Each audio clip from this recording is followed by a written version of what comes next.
I begin today's podcast by acknowledging the traditional custodians of the land on which we record today, the Darkin Young people.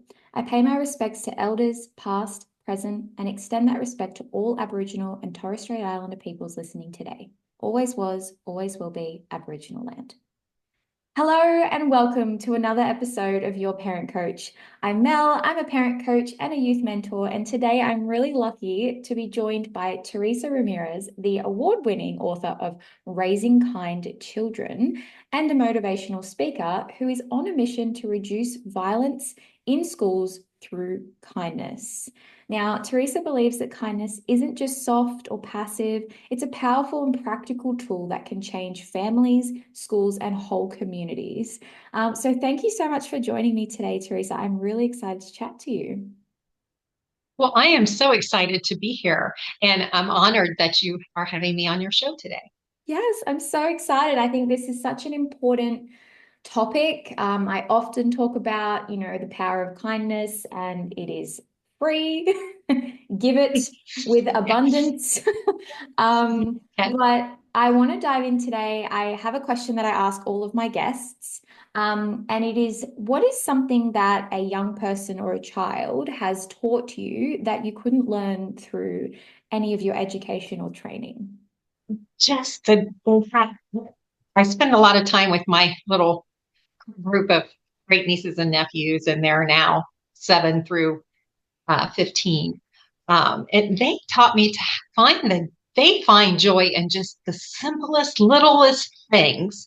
And they ripples of laughter just peel off. And I'm like, God, I would have missed that if I hadn't been with them. So I think they find joy in just the simple little things that as adults we kind of start missing and not looking at anymore. Yeah, that's so true. It's those micro moments of joy that add up over time, and it's very easy to get stuck looking at those bigger, more, I guess, negative moments than looking at the little moments of joy. I love that. That's a really good one. Everybody, go and find some joy today. One little small thing make a difference. A little, Just a a little one. So little.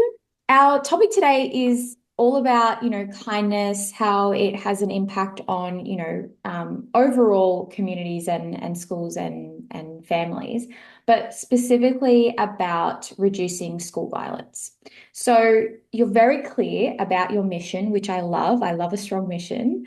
And I want to know what brought you to, I guess, developing that, and were there any key moments where you went, yep, this is what I'm going to be doing with my life? Yeah, absolutely. There was a school shooting here in the United States in the state of Florida back in 2018. And actually, God came and gave me the nudge and said, we can do better. We can make a difference. So he kind of sent me on that mission. And with that, I grieved with them. I sympathized with them.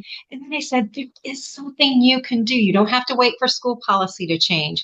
You don't have to wait for laws to change because we all know that could take forever. Hmm. You, how you treat each other will make a huge world of difference. Mm. And that's where I go sit alone with the kid that's sitting alone at lunch. Hmm. Help the person that just dumped pencils and books all over them. Help them pick them up. Just little things. If you see a kid that just is the shy kid, the new kid, befriend them. Here, let me show you around, Yeah. kind of thing. It's how we treat each other. Mm. Then, I went to a few schools. It was great. And then, well, COVID hit. Yeah. And where did we all ended up in front of our computers? And I was horrified by what some of the comments people made to each other. Yeah. And I'm thinking, these are adults. So I went to my test subjects of the four and asked, do you read what your mom and dad post? And they said, first of all, they're limited. Mhm. Parents limit their social media. But when the older ones are, yeah, we do read it Mm. because we don't want them thinking about us. Yeah. Typical Fair, fair. thing. But they read it. Mm. And then I got to thinking of what some of these adults were posting.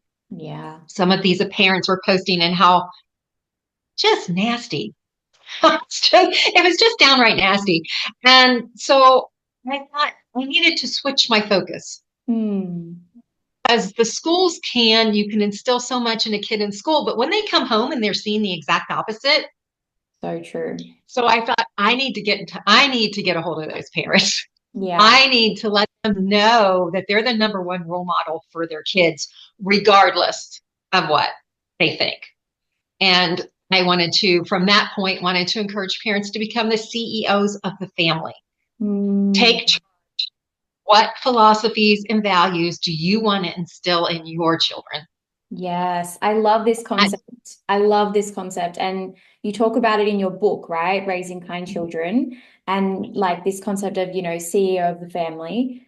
What can you tell me more like what that looks like day to day for a parent? Because I think a lot of the parents listening are going to hear that. They're going to probably think of what they see in the media of a CEO if they've never held a CEO position. And so what does that look like, especially in the context of tweens and teens, if you're a parent of tweens and teens? and you get your tweens and teens involved. That's part of the process. But Mm, first, you, as your partners, sit down together and mm, decide, get on the same page, just like anything else. Get on the same page. What values do we want to instill in our kids? What do we want them to project to the world? mm-hmm. And then sit down with your kids, and here's the list of stuff. This is what we think. Tweens, especially the tweens and teens. What do you think? Yeah. And I did have parents tell me that their two teenage boys, they were in high school, said, okay, we're on board with that. We'll do this, but we want to add something. Mm, yeah. I'm telling you, you just never know what your kids are going to say. This is why it's important to have these conversations. And they said, we want to remove the word hate from Mm, our vocabulary because they have seen the negativity that yeah. comes from using that word.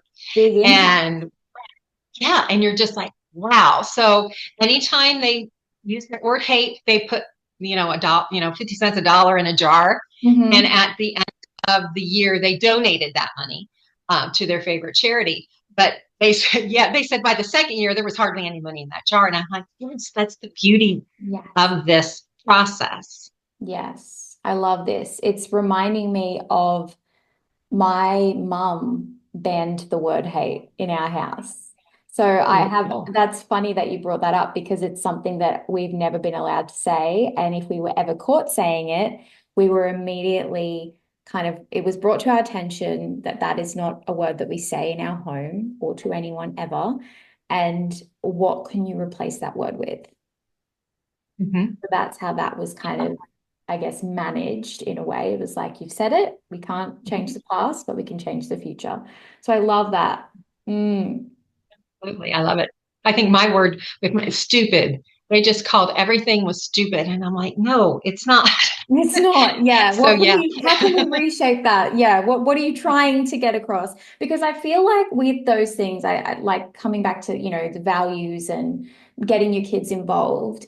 I feel like with those things, you also start to see in the t tween and teen years, they're going through they're developing their own values, right? So you're allowing them to bring them Yes. in, but it also shows what they've learned so far, what values they think or they perceive that the home Yes. has versus what, Mhm. as parents, you might go, oh, that wasn't really our intention with that one, but that's okay.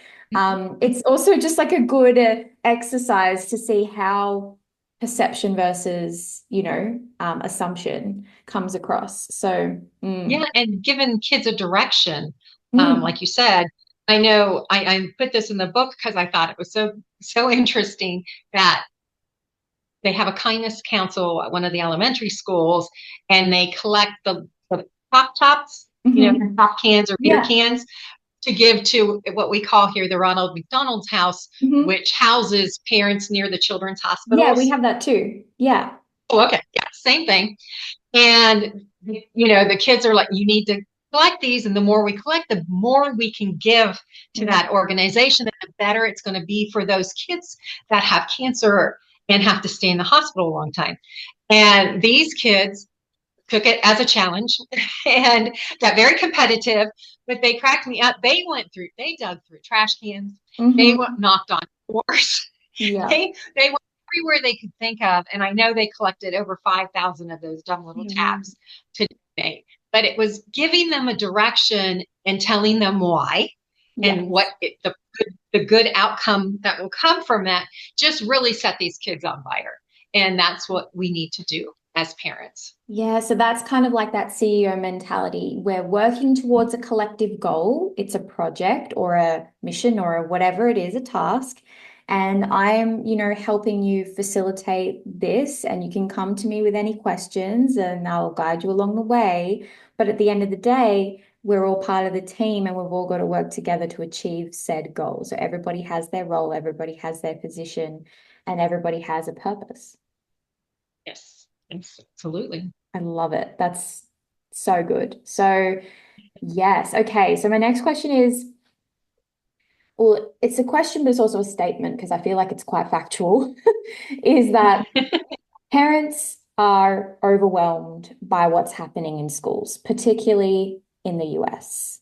Um, you know, I think with gun violence, or any kind of violence, even just bullying, right? Um, Mhm. Where do you see is the biggest opportunity for parents to influence kindness when they feel like a lot of it is outside of their control? Right. I think, to be honest, I think if you are able, and I know a lot of parents are so busy, spend as much time in that school as you can. Mm, But go to every parent teacher conference, go to every meeting with the school principal that they might have out there. Show up mm, because the more you're in their face, I'm going to be mhm. kind of blunt about it. And the more they see you, the more they know you. Yeah. And that if you brought a concern to them, they're going to be more apt to listen to you. Okay. Yep, that makes sense. I guess that's also that CEO mentality, right? Showing up, being, Yes. yeah. Okay. Yep. Loving it. Great. There's a common theme here. So, and then I guess, showing up, being part of it. How do we separate what's not in our control? For example, we know that we can't control, or we might not know what a different child's going through in their home that causes them to bring a gun to school, for example, or even an adult, we don't know what's going through their mind for them to go to a school and use Mhm. a gun. But what we can do is educate, we can inform, we can be prepared, we can do all those things you said before, right? Yeah, we can do all those things. And I have an empathy for the bully, as we'll call them, Yeah, because with anybody, you don't know what they're going through. You that's right. don't know what has happened.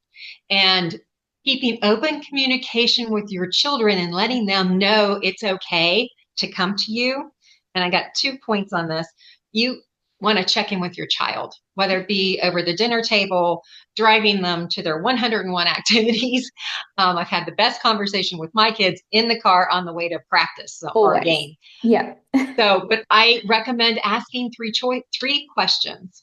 What was the best thing that happened to you today? Hmm. What was the thing that you weren't real thrilled about today?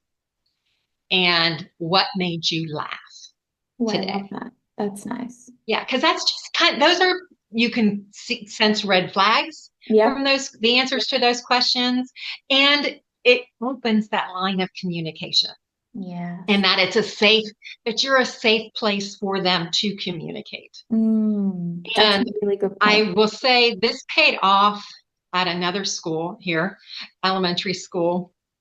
And child A was playing with child B, and child B starts talking about how he's going to come get a gun, blow up the school.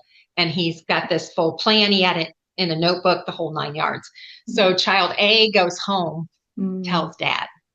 yes. Dad calls the principal immediately. Yes. They get with child B and find out there's a whole mess, Yep. but they got him help. That was the key, is they got him help. Early intervention. Yes. Yes. Yes, they were able to intervene, help the parents and the student get the counselor got involved. It became we we saved a child. I say that, Yeah. but we saved, it was an incident that could have been huge that was Yeah. diminished. 100%. And it And just it's comes all from because a listening. child wasn't afraid to go home to dad Yeah. and say, hey, this is what I heard. Mm. So that's building that trust, building that line of communication. Yeah, that's a really important one. I think if we can hone in on that, like, I think not just listening to what your kids are saying, but taking it on, because sometimes we listen and we don't absorb, or we Mm-hmm. listen and we assume there's a added layer of drama or dramatization, right? So we assume, okay, they've added some salt and pepper to this story. Right. That's a lot of the time the assumption. I would rather, assume that what they're saying is fact, Right. and be wrong than Mm-hmm. assume that they've added salt and pepper to a story and ignore it, right? Right. And, like they said, we'd rather, report it and then it be nothing Correct. than not report it and something happen. That's right. Like, even if you Yeah. have the smallest amount of just something in your gut says, okay, that story that they told me about what happened on the playground today doesn't seem, like a normal playground Right. conversation or behavior. It's your time to do something about it. Don't just say, oh, well, I'll wait for it to see if it gets worse or if it happens again. Like, take it at face value. Your kids tell you things. We all know it's hard to get stuff out of kids sometimes. So if they're going to Yes. the effort to tell you something, believe it. Believe it. Exactly. And you Yeah. can also, I know I did the three questions. I always call it the bonus question, Ooh. where ask the child, what good choices did you make today? Mm. What were the choices you made? What were the good ones? What were the bad ones? And let's talk through Yeah. Yeah. why Yeah. you made the choices you did. Yeah. That's, yes, I think that's a good one. And also showing, I find another one that's good is mirroring to your kids how you check in on your friends as an adult. Right? Mhm. So, oh, I checked in on Yeah. Sally today and she said XYZ. What about you with your friends? How's everyone going? Like checking in on your kids' friends is one way also that we can not just spread kindness, like you said, because kindness Good. is free, and asking about how your friends Right. are is a great way to be kind and a good friend. But it's showing them, as an adult, this is how I check in on my friends, and just getting them curious about how they can do that with theirs. So I love that. I love that too. So, how do we, I guess, with kids, we know that when we try to encourage things, too much, they immediately shut Hmm. down. So how do we, emphasize kindness without being, I guess, overbearing about it, but Yeah. also trying to share the message with kids that kindness is more important than being right. Yes, it is. And I think it starts with how are you treating your children? Mm, What are you saying? What words are you using? Are you telling them how smart they are, how awesome they are, that they light up your life? And mm, you can put that in sticky notes on their bathroom mirror, on their bedroom door.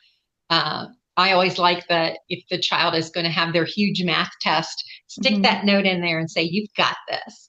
Um, those just how you say, how you present themselves to you or to them.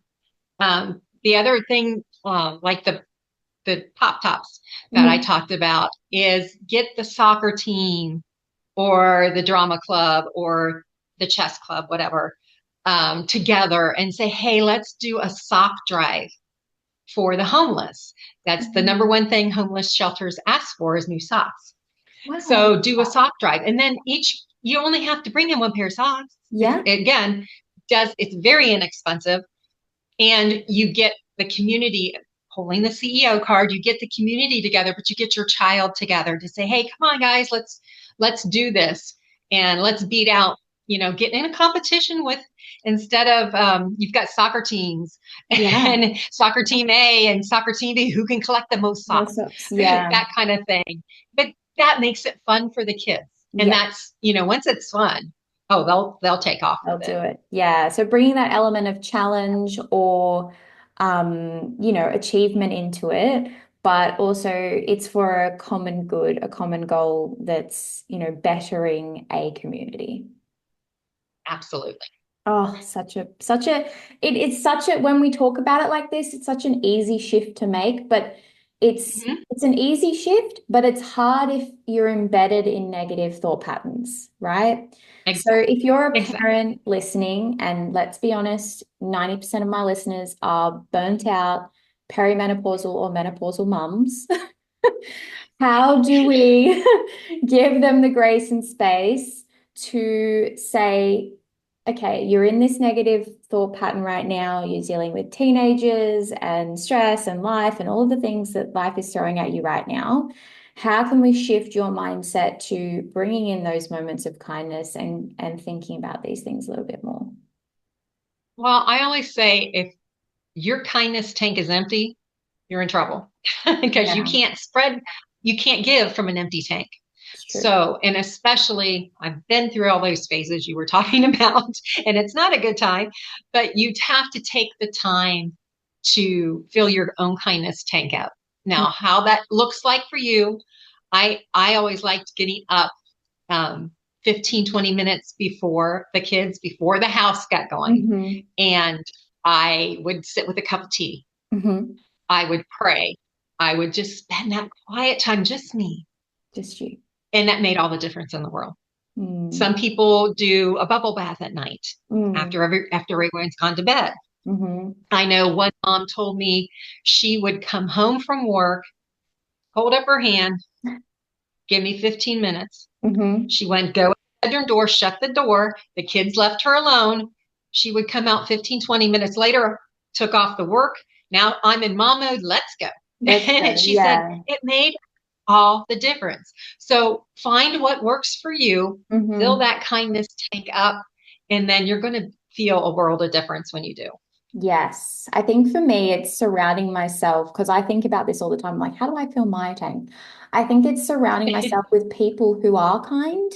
And I know that's Mhm. hard to sometimes do depending on what you do for work and but look for communities and programs and things where you can go, like even just your local Sunday farmers market, like the people that are there are probably going to be like-minded. And so they're going to share joy. They're going to welcome you to their stall. They're going to say hello. They're going to ask you how your day's going. And just those little micro moments, like we're talking about, they build up throughout the day. And then by the end of the day, my cup's really nice and full. And someone had a really nice, or gave me a compliment, or, Oh, it's nice. and you start to notice the kindness and the opportunities to be kind. And Yes. I do want to point out because your audience at this point is probably saying, well, this just all sounds nice and fluffy. Well, guess what? And it is nice and fluffy. However, Mm, there are studies that prove that if you and I exchange an act of kindness, our happy hormones go up, our serotonin and our oxytocin goes up. yeah, But the best thing about it is anyone that watches that, their happy hormones go up too. 100%. So we can make a change. We just have to start being intentional about it. Yes, even just like you and I chatting today, we've both smiled. We're talking about hard topics, but we're smiling and we're communicating well. And if anyone's watching this and they're actually watching the video version, you'll see our faces and it shows that, these kind of interactions, and this is why I love doing what I do, right? Because I get to meet people like Yes. you. And it's intoxicating, different energy Mhm. and different people you hang out with. And I will just say it's never too late to change the not just the environment you're in, but the people that you invest your energy and time in. Now, obviously, there's some Yes. people that you're dealt with that you can't change, but you can have boundaries. And then there's people that you choose to be in your world, your friends, the groups that you hang out with, the activities you do. And they are all within your control. So, seek kindness where kindness is fed. Right. And you create your own environment. So what environment are you going to create? The Yeah. negative, hostile one or the kind, uplifting, compassionate one? Yes, yes. And it's less energy long term. So even though right now hearing all of this Yes. might feel, oh wow, this is going to add, we know again, science, it takes more Yeah. muscles to frown than it does to smile, It does. It right? does. So if you want to save energy, get going, which I love. But yeah, like I think sometimes we forget those small things make a big difference, even just to your own energy levels, just those small Yeah. changes and shifts. And sometimes it is just sitting in your wardrobe by yourself for 10 minutes when you get home. That's okay. That is so okay. That is so Yeah. okay. And I did want to emphasize how simple it is. And I always say start, if you don't know where to start with a smile and a hello. Mm. And my best example, somebody needed a part-time job after they retired and they went to a parking garage. Mhm. He was a parking garage attendant. And he would smile and say good morning to all his regular people when they come in. Well, he went on vacation. And when he came back, these regular people are yelling at him. I've had the worst week of my life or worst, whatever it was. And he's like, what's wrong with you people? And he said, you don't know. Your smile and your good morning set my day off on the right note. Wow. And he's like, really? He didn't know. And he came to me and he goes, you kindness lady, you always told me it doesn't take much. It doesn't take much. I said, no, I said, see, I wasn't lying. And he laughed. He said, I didn't realize the impact I Yeah, made it's so until true. someone told him. So sometimes you don't realize the impact Mhm. you have when you share an act of kindness. Oh, it's so true. I literally recorded an episode with my 16-year-old sister-in-law the other day, and she was sharing some advice about high school. And at the end of the conversation, we were talking about, in life, people aren't going to remember what grades you got or how much money you earned or your title at your job, but they are going to remember how you made them feel. And that's so true, right? Like if you're someone who is, consistently doing that smile and saying hello. And like I vividly remember a barista from years ago when I worked in the city that would just make my day and my coffee. But they would leave little notes on the coffee lid, but also the interaction with them in the morning. And it would just like it would set you up for your day. And I'm still talking about them like 6 or 7 years later. So it's I don't remember their name. I don't remember, what position they held in the cafe, but all I remember is how they made me feel. And that's the impact you can have as a parent as well, right? On your kids. Your kids are going to remember how you make them feel, not how much money you spent on them, how big of a Christmas present they got, or, all of these material things. It's about the experiences that you give them in terms of everyday interactions. Yeah, it's so true. It's so true. So my last question, and this one's an important one because I think it ties back into all of these other things we've spoken Mhm. about. Is vulnerability because there are a lot of parents out there who are listening to this who want to raise kind children. They themselves have, kindness in their hearts, but maybe they have seen the other side of kindness where they're worried their child's going to be taken advantage of, where their child is going to be, led down the garden path, so to speak, because they're so kind and caring. That how do we, teach kids kindness, but also boundaries and self-respect at the same time? Yeah, and I think that goes back to teaching them what choices, good choices and bad choices. I think it goes back to that. And um, I've been doing this a long time, and I just don't think anybody's tried to take advantage of me at this point. But it can happen. But is the act, I guess the question would be, is the act you're going to perform for someone, do you feel it in your heart? Yeah. Is what you're going to give from your heart? Is it intentional? Is it honest? That kind of honest, oh shoot. Word just went out of my mind. But is it honest? Yeah. Is it intentional? Does it come from your heart?